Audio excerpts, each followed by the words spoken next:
Good afternoon. My name is Will Marie Newton, and I'd like to thank you for joining us for today's webinar. We will be answering your questions throughout the presentation, so please submit them by clicking on the Q&A icon. If you would like to speak your question, you can use the raise hand feature and we will unmute you. If you have further questions after the webinar has ended, please feel free to email me and I will forward them to the appropriate person that can answer them. Please note that this webinar is being recorded and will be archived on CABE's website under Professional Development. And now I'd like to introduce Sheila McKay, Associate Executive Director for Government Relations at CABE. Good afternoon, all. Thank you, Will Marie.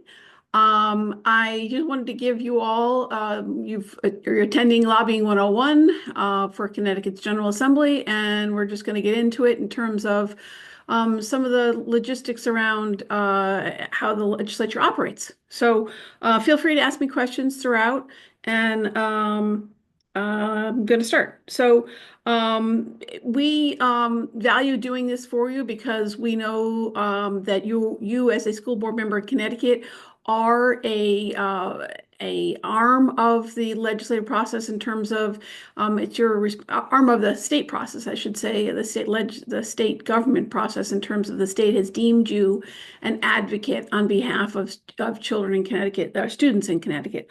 So it's important that you understand the process. And inform others as to what the district's needs are. So it's important that you're lobbying your local legislators and other legislators. So Connecticut is made up of a Senate and a House, of course. Connecticut's unique to any other state in the nation to the extent that the Senate and House members each serve together on the committees that the legislature has established. So there is a committee on education, not a Senate and a House committee separately on education. Each one of the senators serves for a 2-year term. There are 36 senators and 151 representatives. In the last legislative session, the Democrats controlled the Senate by 24-12, and the Democrats controlled the House by 98-53. The Democrats gained a seat in the Senate, so it's going to be 25-11. And I think that Democrats gained 5. I think my count is right in the House. Both those margins will exceed a veto should the governor veto something. So they have the ability to override anything the governor would choose to do, would choose to override, would choose to veto. The size of a Senate district is about 4 times the size of a House district. So they definitely represent a very big swath of the state of Connecticut. The leadership of the Senate is led by the Senate Pro Tem, and this year and in past years it's been Marty Looney. Senator Looney is from New Haven, is an attorney by trade, and teaches other attorneys as well as has a practice. The Speaker of the House is in control of the House. The Speaker of the House the last few years has been Matt Ritter from Hartford. Representative Ritter or Speaker Ritter has been voted in by his colleagues for this, will be voted in again, we expect on opening day, which is January 8th, by his colleagues in a caucus held days following the last election. He was voted as the leader by his caucus, which is that vote of confidence he needs to go forward in the opening day to become Speaker of the House. As I said to you, Connecticut's unique to every other state in terms of having a joint committee. There are a number of large committees that we follow on your behalf in terms of the Appropriations, Finance Revenue Bonding Committee, the Labor Committee, Public Health, and of course, Education. We follow the Children's Committee, the Planning and Development Committee. Government Administration and Elections is going to be split. It's going to be another committee dealing with the government administration of versus elections. So they're going to split that we believe they're going to split it. Appointments have been made by such of the leaderships that they are looking to create a split committee there. They've got another member of the Senate in leadership in the Democrats, so they're looking to make some changes. And there are an awful lot of election laws that have been changing, so they saw the reason to split. They've also gained a select committee on special education, which we're intrigued about. I'm going to be sitting down with the House chair on Friday on that task force, that select committee. Select committees have happened in the past. Some of them have gone on to be full committees, which is the way Children's Committee started. We'll see. I think they know that there is a huge burden placed at the local level on special education, which is one reason why they've decided to do this. And there is yet another task force on special education that's going on at the moment that Patrice McCarthy serves on CABE's behalf. Each of the committees does have co-chairs and vice chairs, co-chairs being the leaders of those committees, vice chairs also being in the majority party as well, and then ranking members being the Republican members in this instance because the Republicans are in the minority.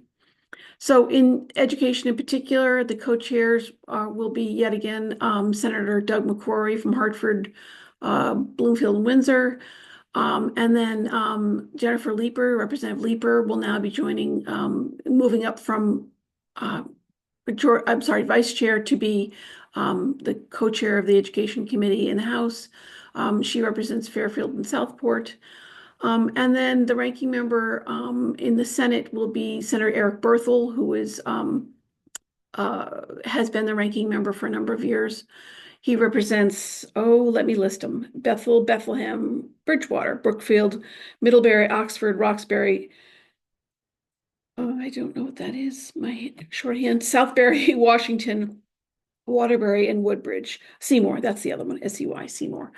And then the other member is new to the committee as well, not new to the committee, new to the position of ranking member, which is Representative Leslie Zupkis, who represents Bethany, Cheshire, Prospect, and Waterbury. So we're looking forward to working more closely with the newer members in their leadership positions. We did sit down just yesterday to lobby the co-chairs of the Education Committee. That conversation went well. They're encouraging us, of course, to talk to our members and their members for more interaction. And I'll get into our priorities when I finish with this part of the presentation. In terms of how legislation moves and how things work, proposed bills are first voted out of committee. A proposed bill can be, as I note there, can be one sentence, can be 50 pages. It could be in a couple of years back, there was a very big bill on student mental health. It was 113 or 131 pages. I can't remember which, but there had been extensive work done in the off session to bring that bill forward. Some bills come forward because you have an idea that we bring forward, or you have an idea that you bring forward to your legislators. So there are a number of ways that bills move forward. It does need to have, in terms of the Education Committee in particular, a vetting process by the co-chairs. So bills that are proposed in education really go through a screening process to make sure that they're not hearing hundreds and hundreds of bills and hundreds of the same bill. Because members of the legislature can say that they want to change the threshold for special ed reimbursement costs. And everybody puts in their own piece of legislation doing that, and they're not going to hear all those individual bills. So that's just but one instance where the committee chairs go through and look to see what bills have been proposed. When I say we lobby the legislature, the legislators also lobby each other. So members of the Education Committee that are rank and file, that are new to the committee, that are new but don't have leadership positions, have been on for a number of years, don't have leadership positions, they need to lobby the co-chairs and the ranking members to get their bill that they want to move forward. So lobbying happens in many different ways. So the committee would vote to move a bill forward for a public hearing. That public hearing would be a fabulous process for you to be involved in. We offer testimony. You have about 3 minutes to make your point. If you have made a point that they wish to question you on, those questions can keep the conversation going on, which is great. Sometimes you can plant some questions from some legislators to ask you questions. Testimony can be submitted digitally, and you don't literally have to testify. You can just submit if you'd like, and let them know how special education is affecting your budget, affecting the services of your district. How 119K, and I'll briefly talk about that, how that's going to impact your district, and where the funds hope to come from to support that. Um, I'm not sure how many of you are aware of the 119K Commission, but we'll get into a little bit of that. The public hearing process, as I say, is an opportunity for your comments, your proposals to move forward.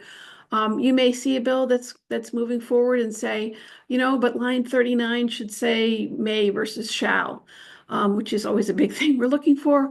Or you may say, do you have any understanding how that's going to impact our small community in Ashford or our large community in Bridgeport? So we're always looking for the impact and how those bills will impact different districts. Obviously, we always go by the adage that one size does not fit all. So we'll move back down here to the next part of this. And as I did say at the end of that other page there's no substitute for being there in person. If you lobby or if you testify in person, you are giving yourself the opportunity to say, having just heard what the senator before me questioned in the last person that testified, yes, you can do that online. But if you do it in person, it makes a bigger impact. Or you can say, I know my colleague signed up after me and I want to make this point, and he'll give you more information on that. And what really works is that you may see a legislator that is sitting in on the Education Committee public hearing, and they jump up because they've got to be in another room for another public hearing that's going on at the same time. And you say to yourself, oh, excellent opportunity. I'll walk with them to wherever they're going. They may be going for a cup of soup, who knows? But, the opportunity does exist, and we would relish you up taking the opportunity to be able to walk and talk with them if you were in the actual building. Um, uh, after the public hearing process, the bill that moves forward after the public, or if a bill moves forward after the public hearing process, they may hear testimony that says, oh, this is just not the way we'd want to do this bill. This is too much work for this year. We've got other priorities. This bill's not going to move forward this year. Or they may say, we really value what a student with dyslexia said. Let's change this particular piece of the legislation. You won't know that unless you see a little bit of questioning going on, or you actually talk with them after the public hearing process has happened, and still advocate for supporting or opposing a bill that's going forward. The process after the public hearing, if a bill moves forward, it gets a vote out of committee. If the bill gets voted out of committee, it's known what they call as a JF. It's a joint favorable. I mentioned earlier how every committee is joint. So that's where the joint comes in, and favorable obviously is that they want to bring a bill forward, so they're going to look for a joint favorable vote. If they have voted out the bill, we say to each other, oh, it's been JF'd out. So it's just a term of art, JF'd. We do hear on a regular basis legislators say, oh, well, you didn't amend that in committee. It's a work in progress.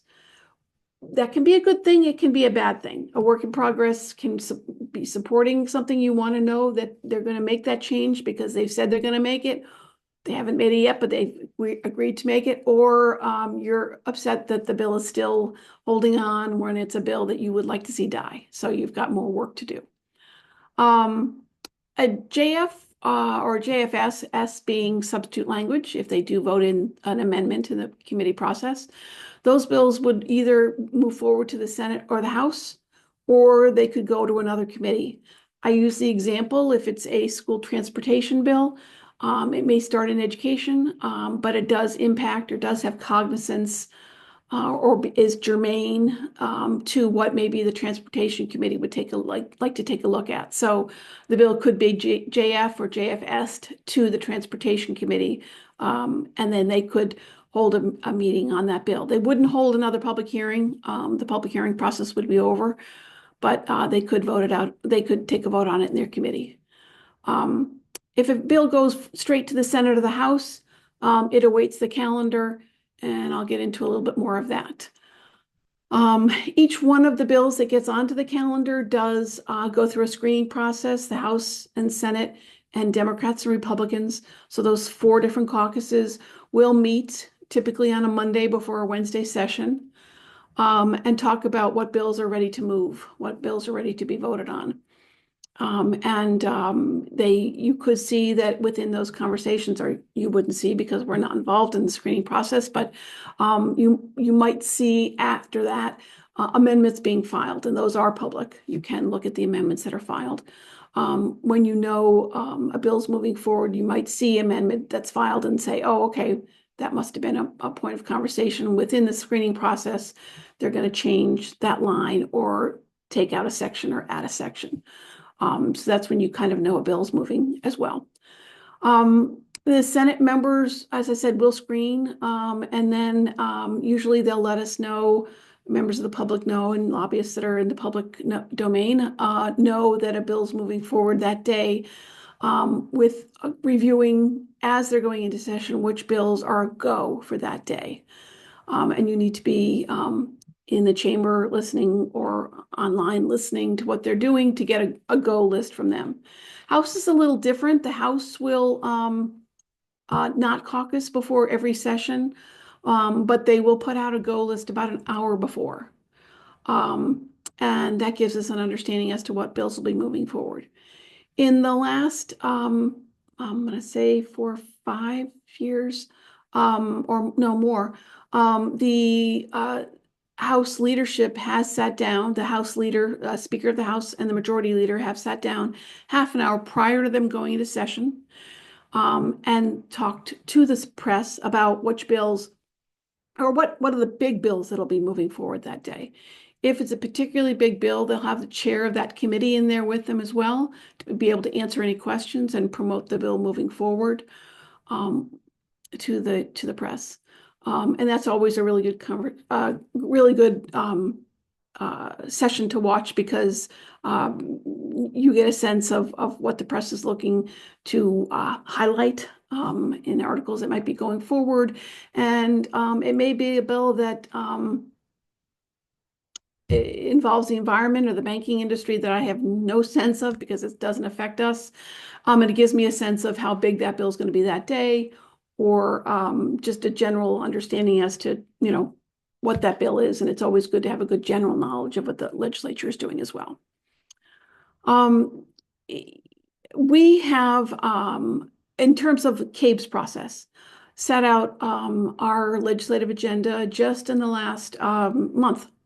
I will read to you our 5 proposals moving forward. What we do is, starting in about May, we send out an email to every member of our association asking if they have a new resolution that they would like to bring forward to CABE, or a change to our existing resolutions. And we do, in that email, send out our existing resolutions. And districts can submit to us any proposals they'd like to see move forward. We have a subcommittee, a government relations subcommittee and a resolutions subcommittee that takes a look at those resolutions, as staff does as well. And that committee votes on what resolutions will be moving forward to the full board for a vote. And then from there, they go to our delegate assembly. Our delegate assembly is held the day before our annual convention. And convention is in November. And the day before, the afternoon before, we vote on, or you vote on those proposals moving forward. As I said, you could, just vote on our existing ones, any changes or anything new. So there's a few different ways that you are looking at those resolutions going forward.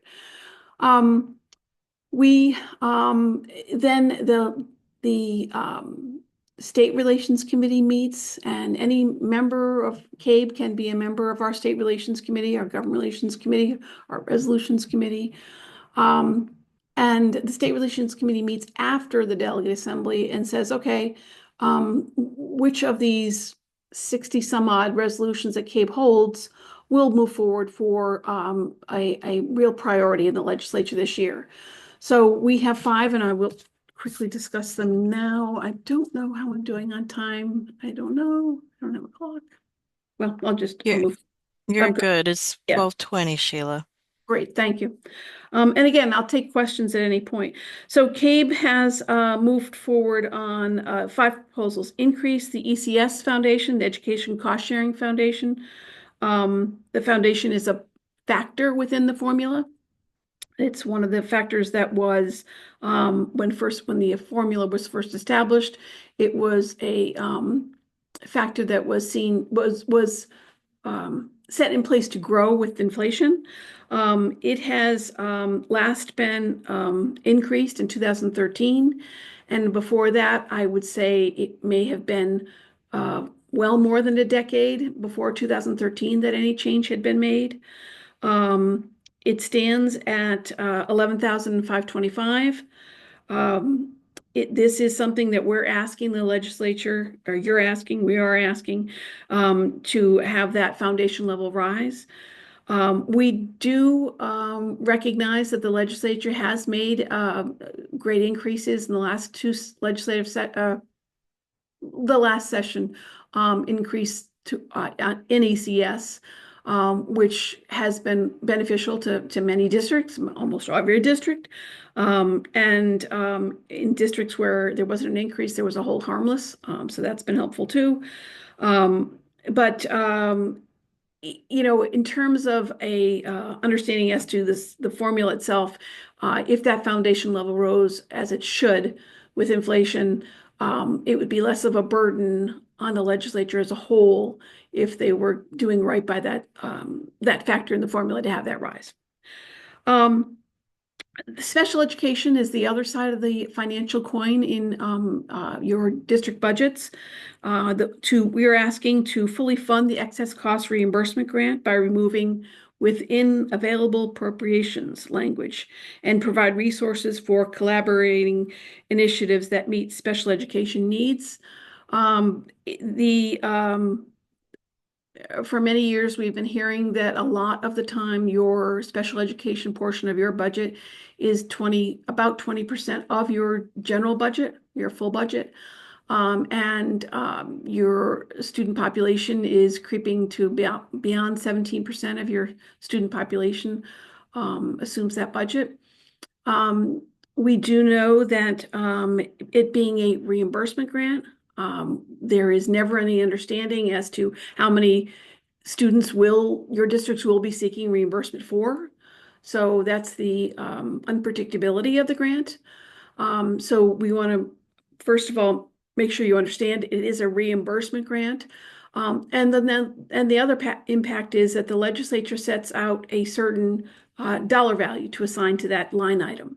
So you're up against the fact that you don't know how many students will be seeking reimbursement, and the legislature has capped or set aside a certain dollar value. And we saw just last year a huge increase in prices for outplacement students. And the legislature did not have the appropriate amount of funding in that line item. And certainly, while your student population is not rising, your student population for those designated as special education is rising. So you're seeing increases at your district level on a regular basis, year after year. So we'll move forward from that. I should say, some of the issues we want to make sure we're looking at are transportation, and then the report. And I don't have time to go into the whole report, but and it's not finalized. I think it'll be finalized mid-January on the task force report on special education. But one of the things they're looking at are incentives for districts to grow their own programs or to work jointly with another district or a few districts. and to have some money associated with those programs. Um, Moving on, where CABE's asking to invest in programs that promote the training, hiring, and retention of educators of diverse backgrounds, um, and increase opportunities for districts and rests to grow your own in those programs to develop interagency workforce policies to address housing, transportation, while also offering tax incentive programs to remove barriers for new educators. We know that the State Department of Education's had a longstanding program where they help teachers with mortgages. But we also know that that really doesn't help the beginning teacher because the beginning teacher's probably not in a position to be buying a home. They're probably younger and they're probably renting. They may not be able to find a rent in Greenwich, or they maybe they'll be able to find a rent in any of the communities that would match their budget because they are certainly paying back student loans, car loans, paying rent. We're looking at some tax incentives along the lines of the firefighters and police that are have opportunities to live within the communities that they work in. And we'll see where we move forward with that. And then certainly any of the Grow Your Own programs. We know that Danbury has worked with uh, Western Connecticut State University. Um, there are many different districts that are working with colleges to help grow your own.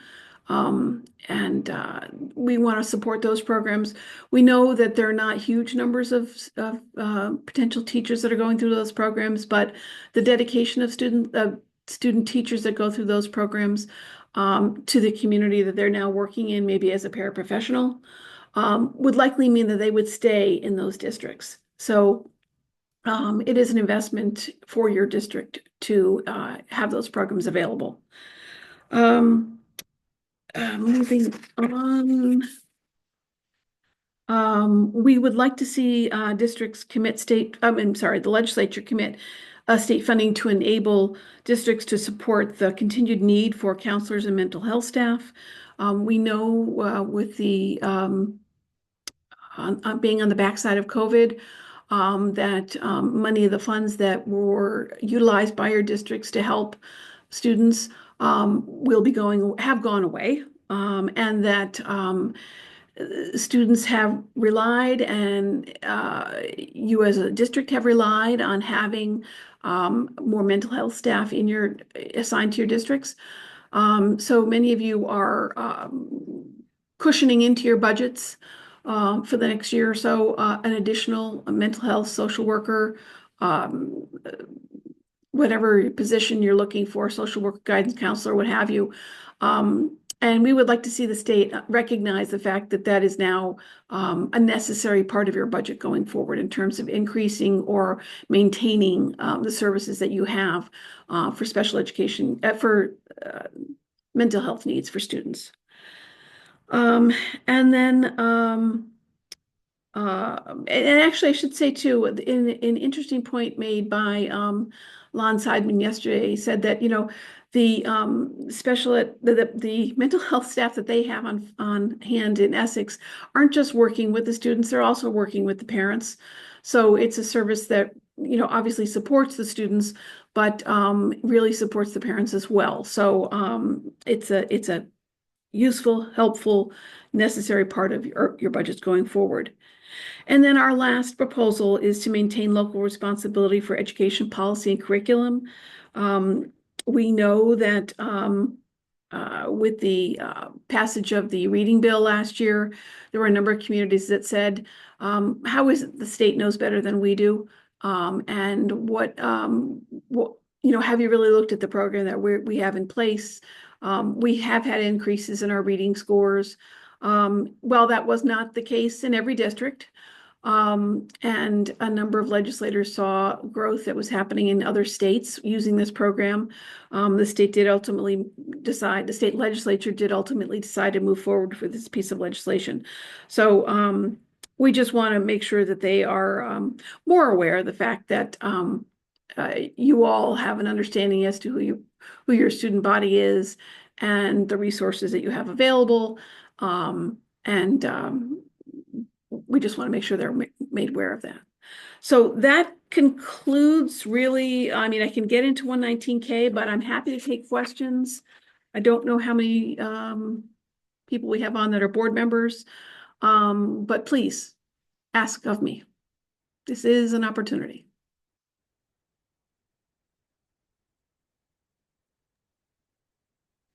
And just a reminder, if you would like to speak your question, just use the raise hand feature and I can unmute you.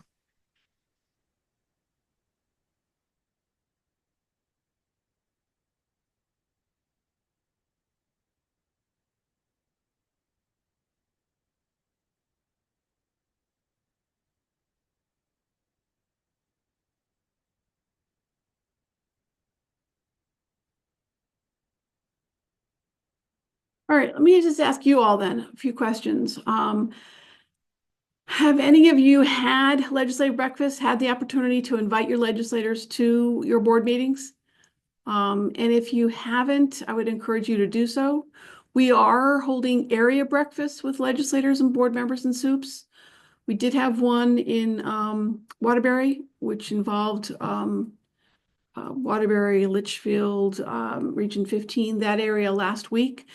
We have another one this week in Westport. And we have a good group of people coming to that breakfast as well.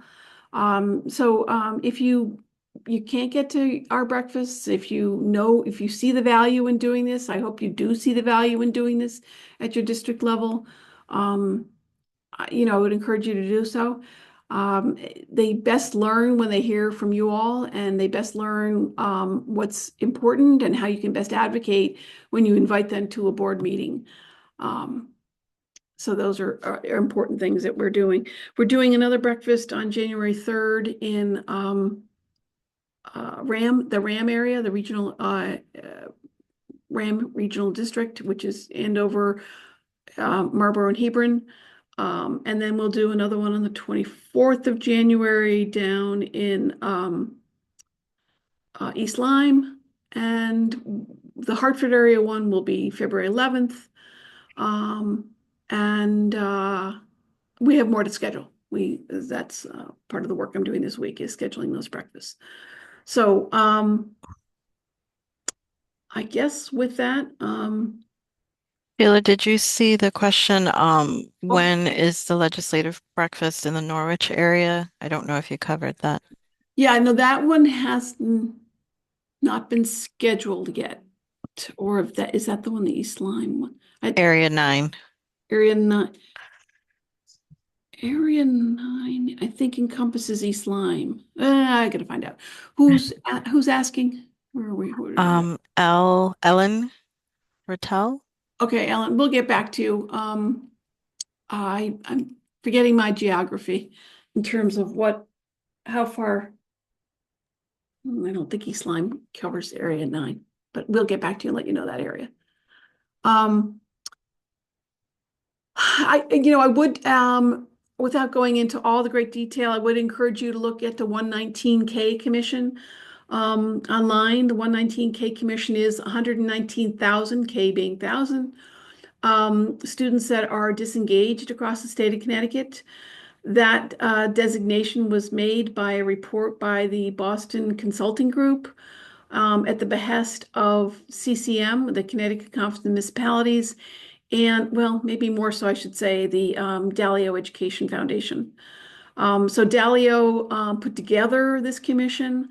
They asked 11 mayors to serve on it, as well as a couple of educational organizations, or not organizations, more human service groups, I should say. And that group met from March until October. So their first report saying that there was a problem came out in March. Therefore, their report with solutions came out in September. We attended some of those meetings, some of the public hearings that they held across the state. Leonard Lockhart, who's CABE's president, who serves as CABE's president, did testify on CABE's behalf. They are looking to make some changes in terms of supporting students moving forward, in terms of mental health, in terms of increasing the education cost sharing formula. Um, they're asking the State Department of Education to make some changes, and we can get you out some of that information, but I would encourage you to go to 119K Commission and take a look at that report. Um, the State Department of Education did issue its rebuttal to that report, I should say. And if you're looking for a copy of that, we can get that to you. We did send it out widely at least twice in the last month or more. So you should have that in your file, in your emails from us as well. The department wanted to let members of the legislature and the community broadly know that while the 119K Commission did make some of these statements, some of this work is ongoing by the department and has been done by the department. We found that report useful as well.